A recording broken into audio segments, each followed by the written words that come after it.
Bapak, Ibu, Saudara, anak-anak yang terkasih dalam Tuhan, berjumpa kembali dalam program Seduh Senin Teduh. Hari ini kita bersama-sama akan merenungkan sebuah tema, Mari Melayani. Saya akan membacakan firman Tuhan dari surat Roma pasal 1 ayat 13 hingga ayat yang ke-15. Roma pasal 1 ayat 13 sampai 15. Saya membacakannya menggunakan Alkitab Terjemahan Baru 2. Begini firman Tuhan. Saudara-saudara, aku mau supaya kamu mengetahui bahwa meskipun hingga kini selalu aku terhalang, aku telah sering berniat untuk datang kepadamu, agar di tengah-tengahmu aku menemukan buah, seperti juga di tengah-tengah bangsa bukan Yahudi yang lain. Aku berutang baik kepada orang Yunani maupun kepada bangsa-bangsa lain, baik kepada orang terpelajar maupun kepada orang tidak terpelajar. Itulah sebabnya aku ingin memberitakan Injil kepada kamu juga yang tinggal di Roma. Demikian firman Tuhan. Bapak, Ibu, Saudara yang terkasih dalam Yesus Kristus, buah pekerjaan Paulus dirasakan oleh umat Tuhan di dunia. Bahkan Injil yang bisa datang ke tanah air kita juga. Kalau kita melihat peta perjalanan Injil sejak abad-abad awal kekristenan, akan selalu terhubung dengan pekerjaan Paulus. Paulus sungguh luar biasa dalam mewartakan Injil. Ada banyak hal yang menjadi kekuatan Paulus. Pertama, Paulus sangat gigih sekali. Paulus tidak menyerah dengan keadaan. Walaupun tantangan yang dihadapi oleh Paulus tidaklah mudah. Paulus seringkali berhadapan dengan bahaya. Dan Paulus juga mengalami masa penjara yang panjang, sampai akhirnya Paulus pun harus kehilangan nyawanya karena pekerjaan pekabaran Injil ini. Saudara-saudara, hal yang kedua yang bisa kita pelajari dari Paulus, yakni pendekatan Paulus secara kontekstual. Kalau sebuah peribahasa dalam bahasa Sunda berkata pindah cai, pindah tampian. Pindah cai, pindah tampian. Artinya air itu akan selalu menyesuaikan tempat di mana ia berada.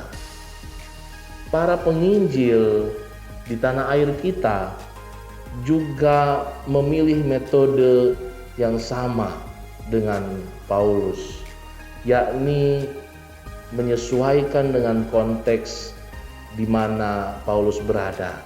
Ketika Paulus berhadapan dengan orang-orang Yahudi, maka Paulus memakai bahasa dan pendekatan yang sesuai dengan orang-orang Yahudi. Ketika Paulus berhadapan dengan orang Yunani, maka Paulus juga menyesuaikan diri dengan adat, dengan pola, perilaku dan kebiasaan orang Yunani. Demikian pun ketika Paulus berjumpa dengan bangsa, dengan suku, dan dengan berbagai budaya di mana Paulus pergi memberitakan Injil. Hari ini firman Tuhan mau mengajak kita, karena pekerjaan pekabaran Injil itu tidaklah berhenti pada pendahulu-pendahulu kita. Masing-masing kita diajak untuk memberitakan Injil dimanapun kita berada, dengan gigih, dengan semangat, dan jangan lupa Injil harus disampaikan secara kontekstual. Bagaimana kita bicara dengan anak-anak, bagaimana kita berkomunikasi dengan generasi muda, bagaimana kita juga tetap menjalin relasi dengan orang tua, bahkan dengan lansia, dengan para sepuh, di mana masing-masing orang punya kebiasaan, punya karakter yang berbeda satu dengan yang lain. Yang pasti Injil tidak akan pernah sia-sia. Ketika kita mau dipakai oleh Tuhan, dengan segala keberadaan Bapak Ibu Saudara dan saya, walaupun kita penuh keterbatasan, tapi percayalah Tuhan akan menuntun kita, memampukan kita untuk menghadapi setiap tantangan dan rintangan yang ada, melewatinya, dan kita boleh menaburkan Injil itu melalui perbuatan, melalui teladan hidup, dan banyak hal yang bisa kita lakukan sesuai kebutuhan, sesuai konteks di mana kita berada, di mana kita melayani, di mana kita boleh diutus oleh Allah menjadi perpanjangan tangannya. Kiranya firman Tuhan hari ini kembali menumbuhkan semangat kita semua untuk melayani dimanapun dan kapanpun saudara berada. Mari kita berdoa. Tuhan, kami bersyukur memiliki keteladanan yang baik dari pendahulu kami, baik itu penginjil-penginjil awal kekristenan seperti Paulus, demikian pun penginjil-penginjil yang datang ke tanah air kami, di mana mereka begitu gigih dan melakukan penginjilan secara kontekstual.